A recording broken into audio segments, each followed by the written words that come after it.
तर शासनाकडनं कोट्यवधी रुपयांची बिलं ही थकीत असल्यानं राज्यातील जवळपास लाखो शासकीय कंत्राटदार हतबल झालेत। महाराष्ट्रातील सर्व विभागाचा थकीत बिलांचा आकडा हा 90,000 कोटींच्या वर गेलाय असं कंत्राटदार संघटनांनी सांगितलंय।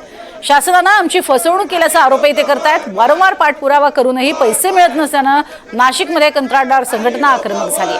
सार्वजनिक बांधकाम विभागाच्या कार्यालयाबाहेर कंत्राटदारांनी निषेध व्यक्त करत आंदोलन केलं।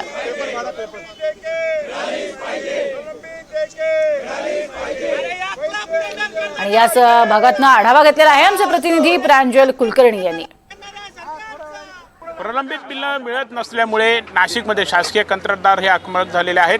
आपण जर बघितलं तर गेल्या 3 दिवसांपासून नाशिकच्या सार्वजनिक बांधकाम विभागाच्या कार्यालयाबाहेर ते आंदोलन करतात। अशा प्रकारे मंडप हा ठोकलेला आहे। सरकारविरोधात घोषणाबाजी सुरू होते, मात्र त्याकडे लक्षही दिलं जात नसल्याचं ते आरोप करतायत आणि आज त्यांनी थेट अशा प्रकारे प्रतिकात्मक आंदोलने करतायत। सरकारची तिरडीच त्यांनी काढलेत। त्यांच्या हातामध्ये जर आपण या आंदोलकांच्या हातातले होर्डिंग जर बघितले, हे फलक जर बघितले तर करोडो रुपयांचे अडकले बिलं, विकास कामांना लागला खेळ, पंतप्रधान 1 कोटी रोजगार करेंगे निर्माण, मुख्यमंत्री 10 कोटी करेंगे बेरोजगार, असे अनेक फलक देखील बघायला मिळत आहेत। काय नक्की त्यांचं म्हणणं आपण जाणून घेणार आहोत। काय नक्की आज हे तिरडे आंदोलन तुम्हाला करावं लागतं? मुकुलजी, ह्या शासनाच्या बाबतीत बोलायचं ठरलं म्हणजे यांचा असा उलटा कारभार चालू आहे की ज्याला तहान लागली त्याला पाणी देत नाही आणि ज्याला तहान नाही त्याला हंडाभर पाणी घरी नेऊन देतात।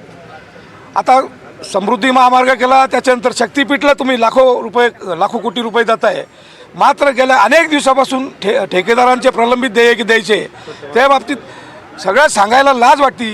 1 कोटीच्या बिलाला 5% म्हणजे 78,000 रुपये बिल येतं, याच्यापेक्षा दुसरी शोकांतिका काही नाही। यांच्या बाबतीत बोलायचं ठरलं एकच आहे, खिशात नाही आणा आणि बाजीराव म्हणा, अशी परिस्थिती एकंदरीत झालेली आहे। नाशिकमध्ये काय परिस्थिती, किती कंत्राटदारांचे किती पैसे थकले? नाशिकमध्ये कमीत कमी 6 ते 7,000 कोटीची बिले थकलेली आहेत। त्याच्यामध्ये जिल्हा परिषद आहे, PWD बांधकाम विभागाचे आहेत, त्यानंतर जलजीवन मिशनचे आहेत, त्यानंतर इरिगेशनचे बिलं आहेत, असे बरेचसे विभागांचे पैसे अडकलेले आहेत।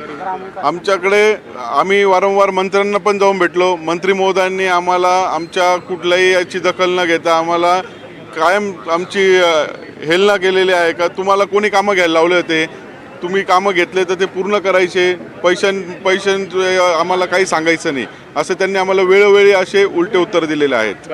आता आज हे आंदोलन करतायत, पुढे काय मागणी, जर मागण्या पूर्ण झाल्या तर काय पुढची भूमिका असणार? नाही, आता सगळ्यात महत्त्वाचं हे आम्ही आंदोलन करतो ते आमच्या हक्कासाठी करतोय। आम्ही कोणती योजना मागत नाही, आम्ही कोणता फुकटचा निधी मागत नाही आणि हे आंदोलन महाराष्ट्रभर होतं आहे। त्याच्यासाठी आता हे जर इथे जर काही झालं नाही तर आम्ही बिराड मोर्चा मुंबईमध्ये नेणार आहोत, आझाद मैदानावर जाणार आहोत आणि हे फक्त कंत्राटदारापुरतं नाही, हे सगळ्या घरादाराची इथे वाट लागलेली आहे।